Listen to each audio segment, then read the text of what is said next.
ಬೆಂಗಳೂರಿನಿಂದ ಮಂಗಳೂರಿಗೆ ಬರುತ್ತಿದ್ದ ಖಾಸಗಿ ಬಸ್ಸೊಂದು ಪಲ್ಟಿಯಾದ ಘಟನೆ ಉಪ್ಪಿನಗಡಿಯ ಬಜತ್ತೂರು ಗ್ರಾಮದ ನೀರಕಟ್ಟೆ ಎಂಬಲ್ಲಿ ನಡೆದಿದೆ. ಪರಿಣಾಮ ಓರ್ವ ಪ್ರಯಾಣಿಕ ಮೃತಪಟ್ಟು 12 ಮಂದಿ ಗಾಯಗೊಂಡಿದ್ದಾರೆ. ಇದು ಬೆಳಿಗ್ಗೆ 5 ಗಂಟೆಗೆ ಈ ದುರಂತ ಸಂಭವಿಸಿದ್ದು, ಬೆಂಗಳೂರು ಎಡಿಯೂರು ನಿವಾಸಿ 24 ವರ್ಷದ ಹರ್ಷ ಮೃತ ಪ್ರಯಾಣಿಕ. ಅವರು ಸ್ನೇಹಿತರೊಂದಿಗೆ ಬೆಂಗಳೂರಿನಿಂದ ಮುಲ್ಕಿಗೆ ಪ್ರಯಾಣಿಸುತ್ತಿದ್ದರು ಎಂದು ತಿಳಿದುಬಂದಿದೆ.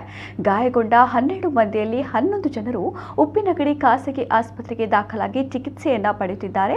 ಓರ್ವರನ್ನ ಹೆಚ್ಚಿನ ಚಿಕಿತ್ಸೆಗೆ ಮಂಗಳೂರಿನ ಆಸ್ಪತ್ರೆಗೆ ಕರೆದೊಯ್ಯಲಾಗಿದೆ.